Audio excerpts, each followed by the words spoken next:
할렐루야. 9월 24일 토요일 새벽 기도를 시작하겠습니다. 사도신경으로 우리의 신앙을 고백하시겠습니다.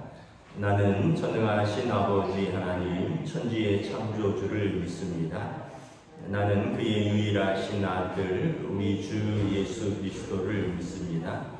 그는 성령으로 잉태되어 동정녀 마리아에게서 나시고 본디오 빌라도에게 고난을 받아 십자가에 못 박혀 죽으시고 장사된 지 사흘 만에 죽은 자 가운데서 다시 살아나셨으며 하늘에 오르시어 전능하신 아버지 하나님 우편에 앉아 계시다가 거기로부터 살아있는 자와 죽은 자를 심판하러 오십니다. 나는 성령을 믿으며 거룩한 공교회와 성도의 교제와 죄를 용서받는 것과 몸의 부활과 영생을 믿습니다. 아멘. 찬송가 620장 찬양하시겠습니다. 찬송가 620장입니다.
모든 밤에도 주의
하나님의 말씀은 구약성경 창세기 27장 15절부터 마지막 절까지 보도록 하겠습니다. 구약성경 창세기 27장 15절부터 마지막 절입니다. 다 찾으신 줄 알고 저와 여러분들이 한 절씩 교도하도록 하겠습니다.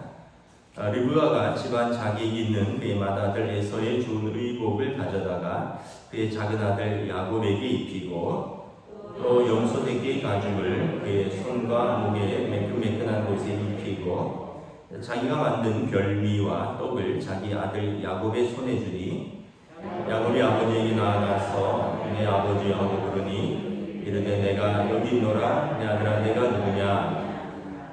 야곱이 아버지에게 대답하되 나는 아버지의 맏아들 에서로소이다. 아버지께서 내게 명하신 대로 내가 하였사오니 원하건대 일어나 앉아서 내가 사냥한 고기를 잡수시고 아버지 마음껏 내게 축복하소서. 이삭이 그의 아들에게 이르되 내 아들아 내가 어떻게 이같이 속히 잡았느냐.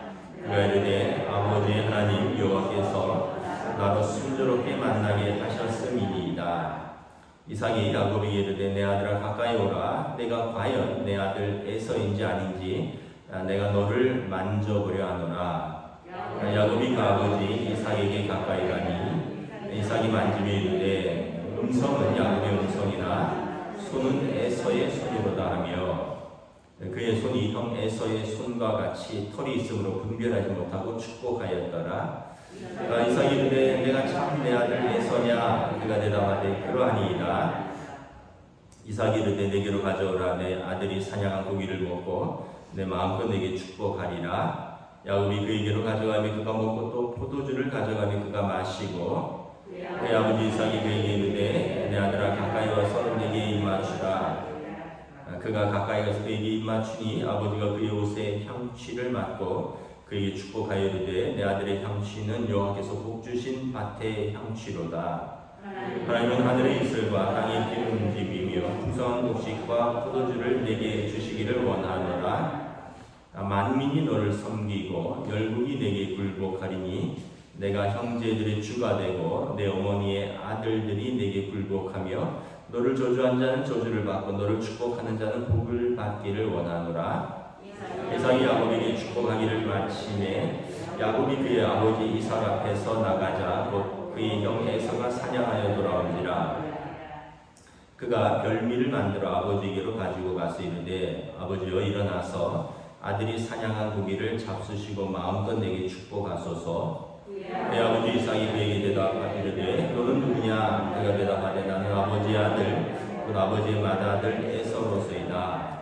이삭이 심히 크게 떨며 이르되 그러면 사냥한 고기를 내게 가져온 자가 누구냐.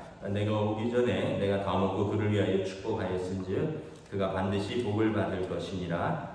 에서가 그의 아버지의 말을 듣고 소리질러 슬피 울며 아버지에게 이르되 내 아버지여 내게 축복하소서. 내게도 그리하소서.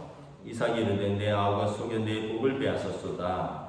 에서가 이르되 그 이름을 야곱이라 하면 합당하지 아니하니까 그가 나를 속임이 이것이 두 번째니이다. 전에는 나의 장자의 명분을 빼앗고 이제는 내 복을 빼앗았나이다. 또 이르되 아버지께서 나를 위하여 빌 복을 남기지 아니하셨나이까. 이삭이 에서에게 대답하여 이르되 내가 그를 너의 주로 세우고 그의 모든 형제를 내가 그에게 종으로 주었으며 곡식과 포도주를 그에게 주었으니 내 아들아 내가 내게 무엇을 할 수 있으랴. 에서가 아버지에게 이르되 내 아버지여 아버지가 빌 복이 이 하나뿐이니까 내 아버지여 내게 축복하소서. 내게도 그리하소서 하고 소리 높여 우니 그 아버지 이삭이 그에게 대답하여 이르되 내 주소는 땅의 기름짐에서 멀고 내리는 하늘 이슬에서 멀 것이며 너는 칼을 믿고 생활하겠고 내 아우를 섬길 것이며 내가 매임을 벗을 때에는 그 몽에를 내 목에서 떨쳐버리리라 하였더라. 그의 아버지가 야곱에게 축복한 그 축복으로 말미암아 에서가 야곱을 미워하여 심중에 이르기를 아버지를 곡할 때가 가까웠은즉 내가 내 아우 야곱을 죽이리라 하였더니 맏아들 에서의 이 말이 리브가에 들리매 이에 사람을 보내어 작은 아들 야곱을 불러 그에게 이르되 내 형 에서가 너를 죽여 그 하늘 들려하니 내 아들아 내 말을 따라 일어나 하란으로 와서 내 오라버니 라반에게로 피신하여 내 형의 너가 풀리기까지 몇 날 동안 그와 함께 거주하라. 내 형의 분노가 풀려 내가 자기에게 행한 것을 잊어버리거든 내가 곧 사람을 보내어 너를 거기서 불러오리라. 어찌 하루에 너희 둘을 이루랴.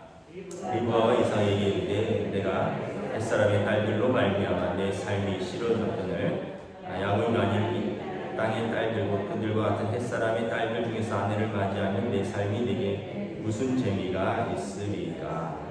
아멘. 할렐루야. 오늘 토요 새벽 기도에 나오신 우리 성도들을 주님의 이름으로 환영하고 축복합니다. 우리 서로 한번 인사하겠습니다. 한 주간 평안하셨습니까? 네. 오늘 아침에는 이제 꽤 서늘하더라고요. 이제 완연한 가을이 된 것 같습니다. 우리 창세기 27장은 이제 야곱과 이제 에서와 야곱 형제 이제 그들이 마지막에 아버지 이삭과 어머니 리브가로부터 이렇게 받는 축복 그리고 그 축복을 가로채기 위한 거짓말 그러면서 이제 가족이 분열되고 또 이제 뿔뿔이 헤어지는 그런 결과를 맞이하게 됩니다. 엮이는 가정이라 그러는데 이제 제가 대학원 석사 공부할 때 이제 전공이 이제 결혼과 가족 치료입니다. 메리지 패밀리 테라피라고 하는데 이제 가족을 이제 성서적으로 우리가 가정의 기능을 잘 잡아가면 가정의 여러 가지 문제들을 이제 우리가 바로 세울 수 있는 그런 거죠. 이제 일반적으로 보면 거의 어느 가정에나 다 기능을 온전히 하지 못하는 가족들이 있습니다. 어느 가정이나 다 역기능이 조금씩 있습니다. 심한 가정과 조금 있는 가정의 차이일 뿐이지 완전히 순기능만 하는 가족은 없습니다. 그래서 여러분 특별히 오늘 좀 이삭과 리브가의 가정을 통해서 그 역기능 가정에서 무엇이 문제인가 한번 돌아보면서 우리 가정에서 무엇을 우리가 바로 잡아야 하는가 또 우리가 무엇을 고쳐가야 하는가 한번 저와 여러분들이 각자의 가정에서 또 말씀을 근거로 좀 돌아보고 또 바로 잡고 또 하나님께서 은혜로 이끄시는 그런 시간이 되시기를 기도합니다. 역기능이다 하는 말은 기능을 못한다는 얘기죠. dysfunctional 이런 뜻입니다. 정상적인 기능을 못하는 가정에 이제 몇 가지 이렇게 나타나는 특징들이 있습니다. 먼저는 가족 간에 이제 원활한 의사소통 능력이 없습니다. 가족 간의 원활한 의사소통 능력이 없어서 가족의 어떤 문제나 어떤 과업을 해결할 능력이 없는 거죠. 그래서 이걸 건강한 방식으로 해결하지 못하고 좀 건강하지 못한 방식, 회피하거나 또는 폭력을 쓰거나 그러면서 문제를 해결한다는 거죠. 그래서 가족이 원활한 의사소통을 하고 있는가 아니면 그런 문제를 해결할 능력이 없는가 한번 보셔야 됩니다. 그 다음에 누가 가족을 이끌고 가족을 지도하는지가 불분명합니다. 그리고 누군가 가족을 리드한다고 해도 가족들이 지지를 받지 못합니다. 물론 이제 대부분 가장인 아버지가 가족을 리드하고 또 그렇지 못한 경우도 있습니다. 성품이나 또는 생활 능력 이런 것에 따라서 어머니가 리드할 수도 있는데 문제는 이제 누가 가족을 리드하는 사람인지 불분명하고 그러다 보니까 이제 아버지는 아버지의 권위를 세우려 하고 또 그러면서 또 아버지가 가족의 지지를 못 받는다거나 그러면 아내로부터 또 인정을 못 받는다거나 이러면 이제 가족들 앞에서 자주 충돌하고 그런 경우도 있는 거죠. 또 어떤 갈등 표현에 있어서 미성숙하거나 극단적이다. 그래서 어떤 문제가 생기면 어떤 갈등이 생기면 이걸 미성숙하게 아주 극단적으로 해결한다는 거죠. 지나치게 증폭시키거나 지나치게 축소한다는 겁니다. 어떤 문제가 생기면 그래 그럼 그만 살자, 극단적인 거죠. 또는 괜찮다, 우리 집 문제 없다 하면서 회피하거나 덮는다는 거죠. 지나치게 축소하는 거죠. 이삭과 리브가의 가정을 이렇게 보면 이 가정의 리더는 리브가 같습니다. 리브가. 이삭은 지극히 온유한 성품이고 아버지 100세, 엄마 90세에 낳은 귀한 아들이죠. 그래서 성품도 온유하고 갈등이라든가 이런 것을 하지 않습니다. 양보하고, 그래서 문제가 생기면 우물들을 파는 데 있어서 문제가 생기면 양보하고 떠나고, 물론 이제 하나님에 대한 믿음, 하나님께서 더 좋은 걸 주시리라는 믿음, 그리고 그의 기본적인 성품인데, 리브가는 좀 굉장히 결단력이 있고 좀 진취적인 것 같습니다. 말씀드렸지만 리브가는 결혼하는 과정에서부터 남편을 만나러, 얼굴도 못 본 남편을 만나러 그가 이제 과감하게 가족을 본토 친척 아버지 집을 떠나는 모습, 또 오늘 본문에서도 보면 이제 이 리브가가 어떤 작은 아들을 축복을, 아버지의 축복을 받게 하려고 좀 지나치게 무리하게 또는 거짓말을 하고 아주 그 아들이 감히 생각지 못한 방식들을 해나가는 것을 볼 수가 있습니다. 그래서 이 가정은 아마 이제 그래도 성경적 시대는 가부장적 사회였기 때문에 아버지에게 권위가 있지만 그 가정의 실질적인 리더는 엄마였던 것 같습니다. 우리가 중요한 것은 여러분, 아이들 앞에서 서로 권위를 세워줘야 합니다. 아이들은 힘 있는 사람의 눈치를 봅니다.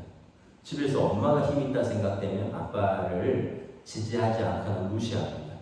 그리고 엄마 눈치를 보고 엄마의 관심과 사랑을 받으려고 또 무리수를 두게 되는 거죠. 그래서 실질적으로 좀 그런 어떤 성품이나 기질이나 또 어떤 생활 능력이 엄마에게 있다 치더라도 지혜로운 아내는 아이들 앞에서 남편을 세워줄 줄 압니다. 우리 가정의 리더는 아빠다. 근데 아이들이 마음으로는 엄마를 더 의지할 수 있어요. 근데 엄마가 아빠를 세워주지 않고 엄마가 아빠를 무시해버리면 애들 앞에서 막 싸우면서, 애들 앞에 싸우면서 아빠를 아주 개망신적거리고 그러면 아빠 마음에 큰 상처가 있게 되고, 그 아이들은 우리 가정의 리더는 아빠가 아니구나, 아빠가 하는 말을 듣지 않게 됩니다. 왜냐하면 힘이 없거든요. 그래서 누가 가족을 이끌고 가족을 지도하는지 불분명하지 않도록 부부가 지혜로워야 됩니다. 아빠는 가장 가워야 되고, 또 엄마는 실질적인 리더라 할지라도 엄마가 아이들 앞에서 아빠의 권위를 세워줘야 된다는 거죠. 또 가족 간의 원활한 의사소통이 이제 될 수 있도록 그런 분위기를 만들어야 돼요. 우리 집에는 얘기하면 안 된다. 아빠가 너무 무서워서 얘기할 수가 없다. 우리 집은 엄마가 너무 다혈질이 돼서 얘기를 할 수가 없다. 이거 얘기하면 분명히 아빠가 반대할 거야. 엄마가 화낼 거야. 이렇게 되면 가족들이 함께 문제를 해결하거나 어떤 건강하게 어떤 문제를 수행할 능력이 없어지는 거죠. 오늘 본문에서도 보면 이삭과 리브가에 대해서 사실은 이게 좀 가부장적인 좀 문화가 있긴 있어요. 아버지가 축복권을 다 가지고 있고 아버지가 그 축복권을 다 물려주는 그런 건데, 그럼에도 불구하고 이제 리브가랑 의논하고 또 이런 소통하는 과정이 있어야 되는데, 이 본문에 보면 야곱은 싹 빼버립니다. 그리고 리브가가 이것을 아버지가 에서에게 하는 것을 엿듣고 리브가가 야곱을 부르죠. 그러니까 리브가와도 사실 마지막 좀 상속의 문제, 마지막 유언과 관련된 축복의 문제인데 쌍둥이인데 차자는 완전히 배제되고 엄마도 이것을 엿듣고 야곱을 불러서 이를 꾸미게 되는 거죠. 이 가족의 원활한 의사소통의 능력이 없는 거죠. 그래서 그럼 자녀들이 이제 그러면 집에다가 어떤 문제가 생기면 솔직하게 얘기를 할 수 없어요. 감추거나 거짓말하거나 회피하거나 아니면 자기가 스스로 해결하다가 문제가 커질 수 있다는 거죠. 그래서 여러분 이런 갈등에 있어서도 또 갈등 상황이 생기면 건강하게 해결을 하려고 해야 됩니다. 가족만큼 부부 얘기를 할 수 있는 편하게 여러분 가족만큼 편하게 얘기할 수 있는 대상이 누가 있습니까? 다른 사람하고 이야기할 때는 내가 무슨 얘기 잘못하면 저 사람이 나를 어떻게 생각할까? 내가 얘기 잘못하면 또 그 문제가 어떻게 커질까? 근데 가족은 그냥 있는 그대로 허심탄회하게 소통할 수 있잖아요. 그래서 설득할 수도 있어야 되고 또 받아들일 수 있어야 되고 설득과 받아들이는 과정에서 타협도 할 수 있어야 되고 가족은 그래야 되는데 이게 미성숙하거나 극단적이 돼서 뭐 얘기하다가 꽝 치면서 그럼 관두자고 그럼 관두자고 하고 부모는 그냥 아이들 너네랑 얘기할 필요 없다 하고 그냥 화를 내버리고 그럼 애들은 그 자리를 박차 일어나버리고 부부관계에서 그러면 살 이유가 없다 그러고 그러면 여러분 가족이 건강하게 대화를 할 수가 아무것도 없는 거죠. 이게 미성숙한 편입니다. 극단적이거나 아니면 회피하는 거죠. 그래서 그럼 가족이 무슨 문제든지 얘기할 수 있어야 되잖아요. 남편이 아내에게, 아내가 남편에게, 그리고 자식이 부모에게, 부모가 심지어는 사고를 친 것도 실수하고 잘못하고 죄진 것도 가족이랑은 해결해야죠. 가족이랑 얘기하고 해결해야죠. 가족하고 얘기 안 하면 어디 가서 해결할 겁니까? 친구랑 해결할 겁니까? 법으로 해결할 겁니까? 그래서 엮이는 가정은 아주 중요한 게 의사소통이 원활하지 않다는 거예요. 그리고 그 안에서 건강한 가족관계가 형성되어 있지 않다는 거죠. 그 질서라든가 어떤 가족의 리더가 누군지, 부모는 부모로서, 자녀는 자녀로서, 남편은 남편으로, 아내는 아내로서의 기능들이 잘 안 된다는 거예요. 근데 이제 대부분의 엮이는 가정은 이제 제가 공부할 때 배운 거는 대부분 문제의 부모로부터 시작된다라고 시작합니다. 다 그런 건 아니지만 자식 때문에 문제가 일어나는 가정들이 많지만 여러분 아이들은 태어날 때 무슨 문제가 있습니까? 백지에도 태어나죠. 그래서 대부분의 엮이는 가정은 문제의 부모로부터 시작된다라는 것이 이론의 정설입니다. 그리고 문제의 아이들은 꼭 그런 건 아닌데 대부분 문제의 부모로부터 시작된다. 예를 들면 결혼에 실패한 불행한 부모는 그 가정을 엮이는으로 만들어갑니다. 예를 들면 우리는 부모가 강요해서 부모가 막 어쩔 수 없이 맺어줘서 어쩔 수 없이 결혼했다. 또는 그때 어쩌다가 애가 생겨서 그냥 어쩔 수 없이 결혼했다. 준비되지 않은 결혼이라는 거예요. 그래서 우리는 이 결혼은 우리가 실패한 결혼이다라고 전제를 하고 시작한 겁니다. 나는 부모가 그냥 강제로 맺어줬다. 이번에 이제 남의 나라 얘기를 해서 또 조심스럽지만 여러분 영국 찰스 지금 왕이죠. 다이애나비 그 사이에 사실은 그 전에 또 원래 사랑하던 관계가 있었잖아요. 하여튼 그래서 이 원치 않는 결혼, 사람들의 시선 또는 부모의 강요 또는 아까 말했듯이 요즘은 애가 생겨서 그냥 어쩔 수 없이 결혼했다. 이런 것들이 이제 실패한 결혼, 갈등의 시발점이에요. 그래서 문제만 생기면 그래 그 원인을 거기에 돌리는 거예요. 나는 원래 생각이 없었는데 너희 부모 때문에 또 우리 부모 때문에 했다. 어쩔 수 없이 그때 했다. 이런 것들. 그래서 서로 빈번하게 싸우고 불화하는 부모. 그러다 보면 이제 가족 간에 서로 부정직하고 사랑이 없고 서로 무관심해집니다. 야곱과 리브가는 그렇지는 않은 것 같습니다. 왜냐하면 야곱이 리브가를 어머니를 잃고 끔찍히 사랑했고 리브가를 통해서 이제 큰 위로를 받았더라. 그럼에도 불구하고 어떤 부분에 있어서 이제 그 부부간의 의사소통은 부족했고 그리고 부모가 자녀에게 좀 어떤 면에서 아버지 이삭은 야곱에게 무관심하고 리브가는 에서에게 무관심한 거죠. 내 스타일이 아니라는 거죠. 이제 이삭은 에서를 사랑하였고 리브가는 야곱을 사랑하였더라 나왔잖아요. 그러니까 뭐랄까 이제 자녀가 엄마 스타일이고 아빠도 아빠 스타일이 있는데 자기 기대와 자기 성향에 잘 안 맞는 자녀들이 있으니까 편애를 하는 거죠. 그리고 자기 성향과 자기 기대에 안 맞는 자녀는 무관심하거나 방치하는 겁니다. 그래서 에서는 아버지랑 밀착되어 있고 그리고 야곱은 엄마랑 밀착되어 있으면서 그래서 서로가 서로 간에 어떤 무관심하고 그리고 어떤 부분에 있어서 이제 정직하지 않게 되는 것입니다. 20절에 보면 이제 이삭이 아들에게 이르면서 어떻게 이렇게 빨리 이제 사냥을 해서 고기를 잡아왔느냐 그랬더니 야곱이 거짓말을 합니다.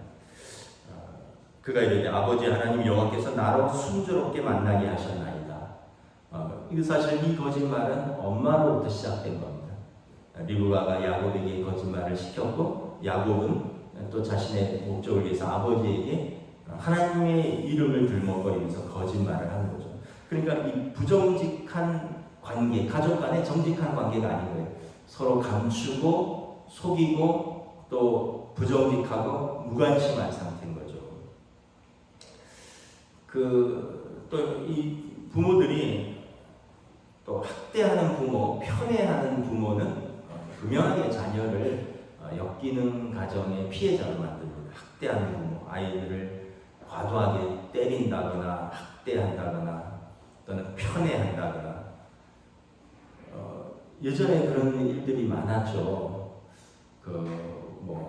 남편이 아내를 잘 사랑하지 않고 돌보지 않으니까 이제 엄마는 아들을 남편 삼아서 아들과 엄마가 굉장히 밀착되어 있고 또 그러다 보니까 딸은 찬밥이고 또 어떤 때는 아들을 기대했는데 딸이 태어났어요. 그래갖고는 그 딸을 이제 아빠가 미워한다든지 지금은 그렇지 않지만 옛날에 우리는 몇 대 손인데 아들을 봐야 되는데 아들을 잔뜩 기대하는데 태어나니까 딸인 거죠. 그 아버지의 눈초리가 싸늘한 거죠. 그러니까 그거를 이제 자라면서 느끼는 거죠. 이삭과 리브가 부부는 이삭은 에서랑 정서적으로 밀착돼 있고 리브가는 야곱과 밀착돼 있어요. 그래서 서로가 서로를 사랑하는데 다른 자녀에 대해서는 무관심하고 심지어는 다른 자녀의 축복을 가로채도 된다 이렇게 생각을 하고 있는 거죠. 그래서 여러분 우리가 그럴 수 있어요. 내 아들에 대해서 내 딸에 대해서 내가 과도한 기대 또 내가 보고 싶어하는 부분들이 있습니다. 근데 그러한 것들이 나타나는 자녀는 내가 과도하게 사랑해주고 밀착하고 그러한 것이 나타나지 않는 자녀는 실망하고 이제 무관심하거나 때로는 이제 학대도 할 수 있다는 거죠. 자녀임에도 불구하고 이게 여러분 부모가 자녀를 망가뜨리는 겁니다. 또 어떤 컴플렉스를 가진 부모도 있습니다. 출산에 대한 실망 같은 거, 원치 않는 임신과 원치 않는 출산으로 아이가 태어났다는 거예요. 그래서 그 시기에 너가 태어나는 바람에 내가 일을 못했다든지 내가 공부를 못했다든지 그리고 결국 너 때문에 우리 집에 문제가 꼬였다든지 그래서 아이가 태어난 것 자체가 축복인데 아이에게 너 때문에 그때 엄마가 할 일을 못했다. 너 때문에 그때 우리 집이 일이 꼬였다. 이런 식으로 한다는 거예요. 이런 것들이 여러분 부모가 가진 어떤 잘못된 콤플렉스로 자녀를 학대하는 거죠. 대부분 우리나라의 역기능적 가정 문제는 좀 가부장적 이데올로기의 유산입니다. 예를 들면 아들 남아 선호 사상 같은 거, 그래서 또 특별히 또 장자를 우대하는 사상 같은 경우, 예전에는 이제 딸들은 공부를 안 시켰죠. 딸이 공부해서 뭐하냐. 딸들은 똑똑한 아이들은 공부하지 말라고 그러고, 이제 에서처럼 밖에서 노는 걸 좋아하는 아들한테는 다 투자하는 거죠. 그래서 딸들의 마음에 원망이 있는 거예요. 아유, 아빠는 아들만 사랑한다. 아빠는 오빠한테만 밀어준다.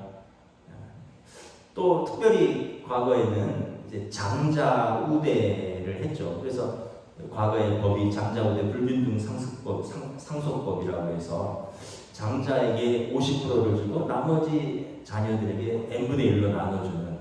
왜냐하면 장자는 세 가지 의무를 진다고 했습니다. 시부모, 부모를 공양한다는 거죠. 시부모, 접빈계, 그래서 집안에 오는 손님들을 장자가 다 대접한다는 거죠.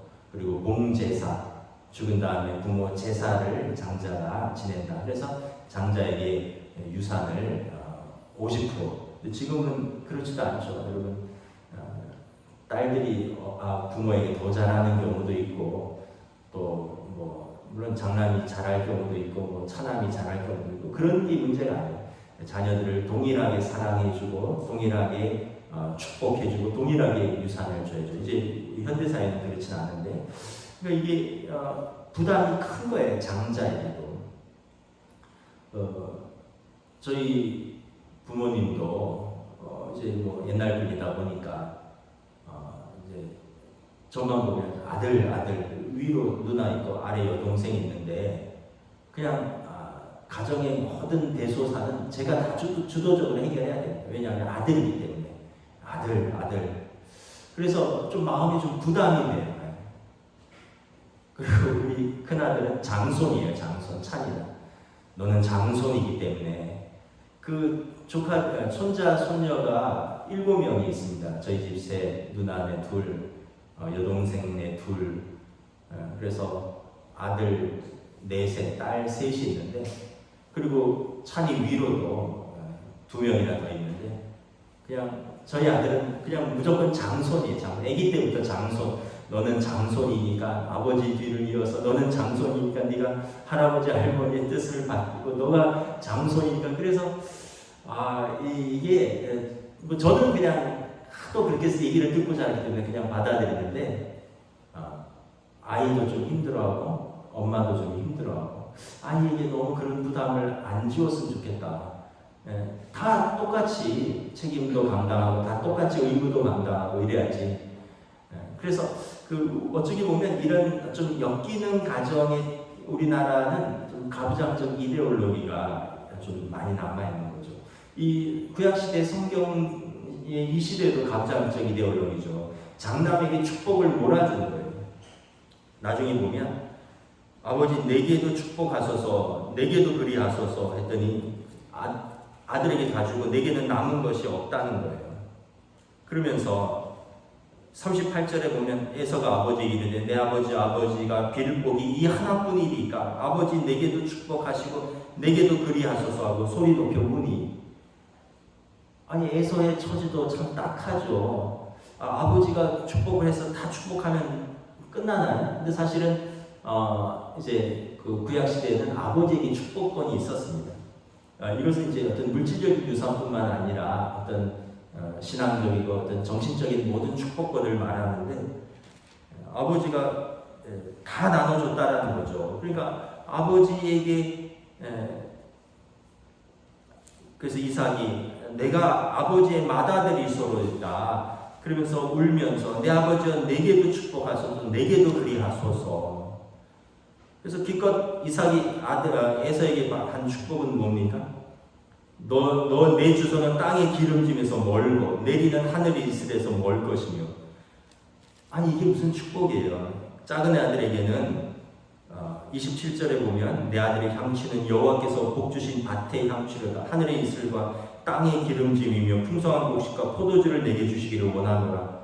만민이 너를 섬기고 열국이 내게 굴복하며 내 형제들의 주가 되고 이러면서 너를 축복하는 자는 축복하고 너를 저주하는 자는 복을 받기를 원하노라.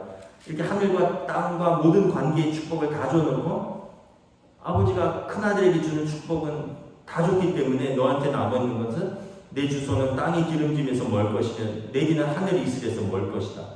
너는 칼을 잘 쓰니까 칼을 믿고 생활하겠고, 작은 아들은 하나님을 믿고 생활하는데 너는 칼을 믿고 생활하고, 너는 내 아우를 섬길 것이며, 기껏 축복이 하나가 있긴 있어요.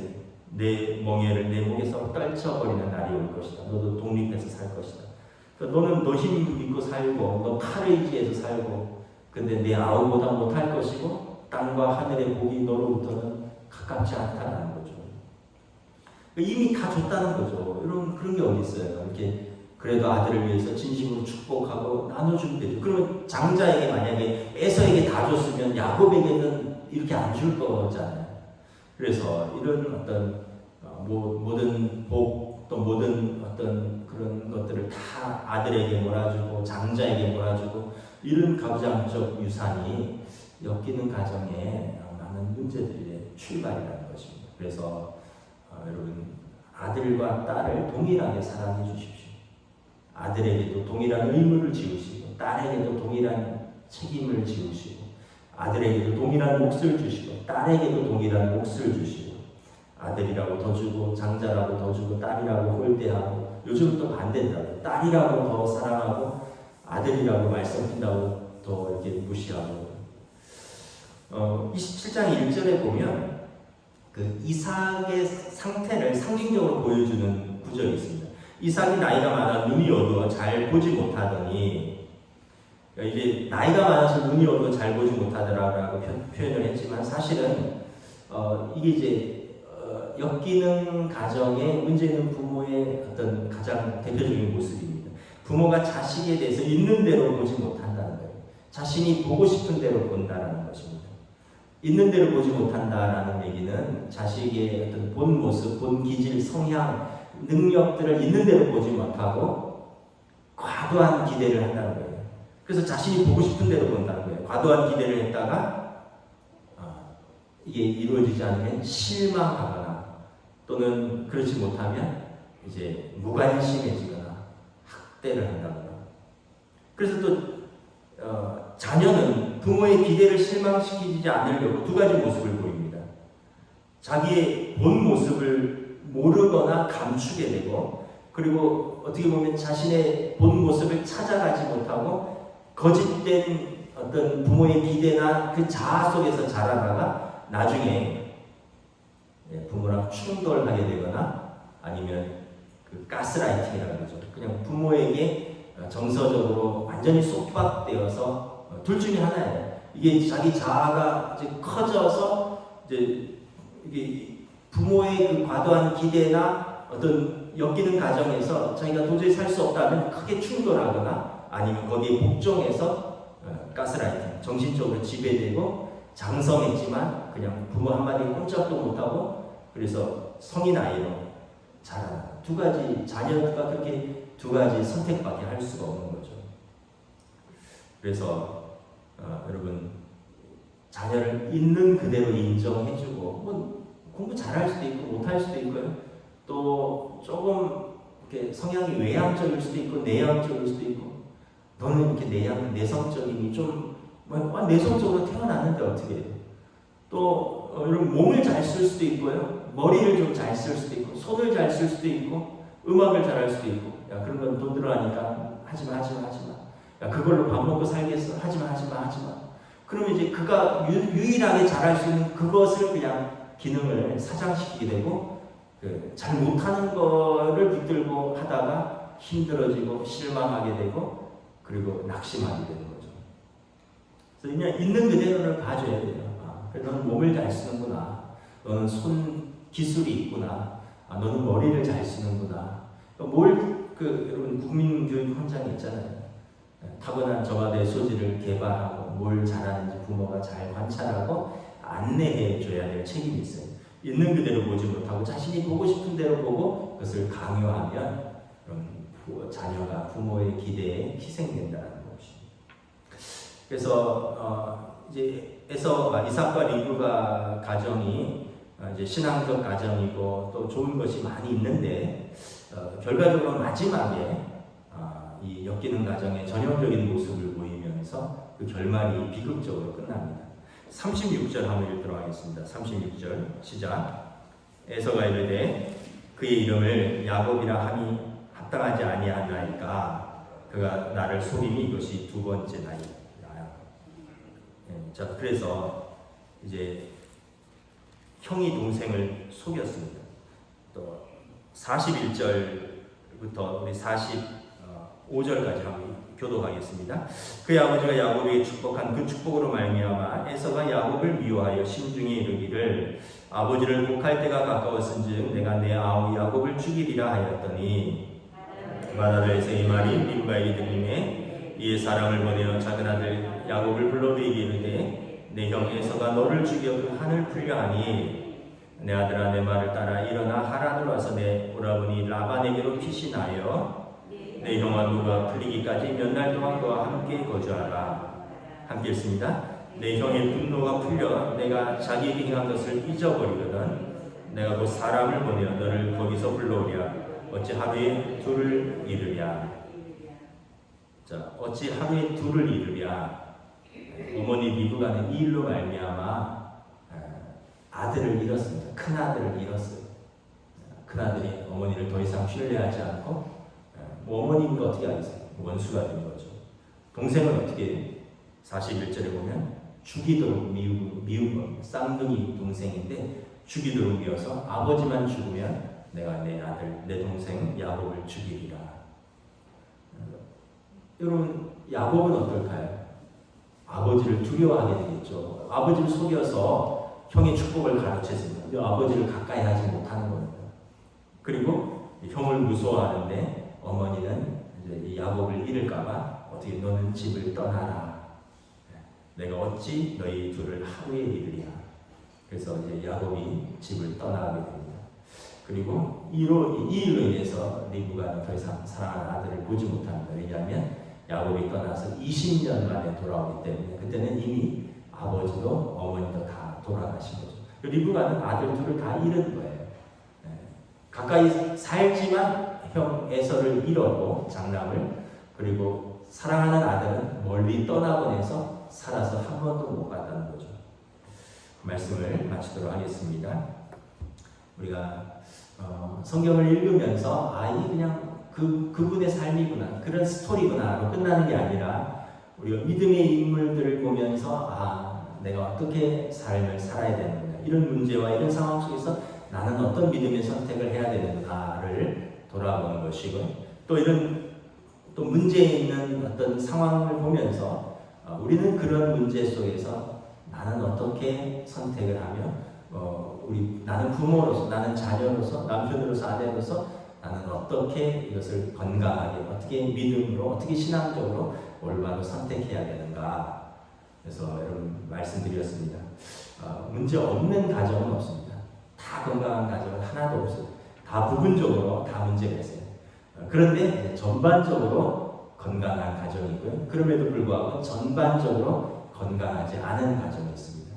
여러분 다시 한번 우리 가정에 일단은 부모들부터, 그리고 말씀에 반응하는 사람부터, 말씀을 듣고 내게 다가오는 사람부터 내가 고쳐나가고 바로 잡아가면 하나하나 좀 시간은 걸릴 수 있어요. 좀 오래 걸릴 수도 있지만 바로 조금씩 자리를 잡아갈 것입니다. 그런데 이미 늦었다고 생각하고 있는 그대로를 전혀 바꾸려 하지 않는다면 여전히 그 문제를 그대로 안고 살아가게 되는 것입니다.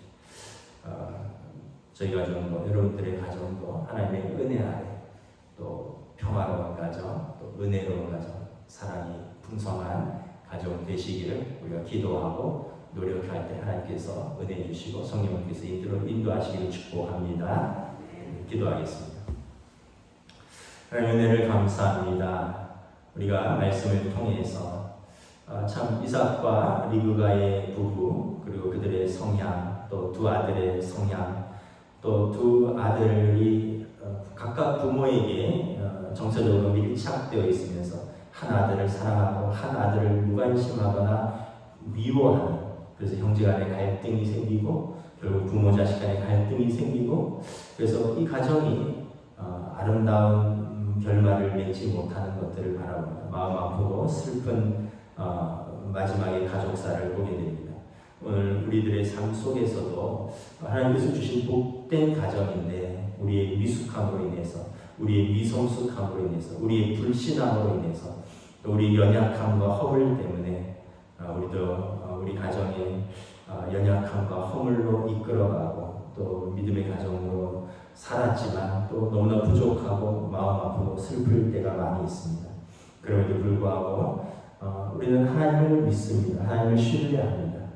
하나님께서 끝까지 하나님 앞에서 씨름했던 야곱을 하나님이 버려두지 않으시고 하나님을 만나고 그리고 야곱을 통해서 다시 믿음의 하나님의 역사가 이루어지는 것처럼 또 우리가 하나님 앞에서 씨름하고 또 우리가 바꿔나가고 때로는 환도뼈가 부러지는 듯한 아픔과 자기 부인 속에서 그럼에도 불구하고 결단하고 하나님 앞에 순종할 때 분이엘 하나님의 얼굴을 새롭게 보는 그날이 올 것이고 새롭게 시작되고 회복되는 그런 은혜를 맛볼 줄 믿습니다. 사랑하는 성도들의 가정을 주님 돌보아주시고 은혜로 덮어주시고 또 저희들은 믿음으로 반응하고 순종할 수 있는 믿음의 가정으로 인도하여 주시옵소서. 감사를 드리오며 우리 주 예수 그리스도의 이름으로 기도드리옵나이다. 아멘. 하늘에 계신 우리 아버지의 이름을 거룩하게 하시며 아버지의 나라가 오게 하시며 아버지의 뜻이 하늘에서와 같이 땅에서도 이루어지게 하소서. 오늘 우리 일용할 양식을 주시고 우리가 우리에게 잘못한 사람을 용서하여 준 것 같이 우리 죄를 용서하여 주시고 우리를 시험에 빠지지 않게 하시고 악에서 구하소서. 나라와 권능과 영광이 영원히 아버지의 것입니다. 아멘.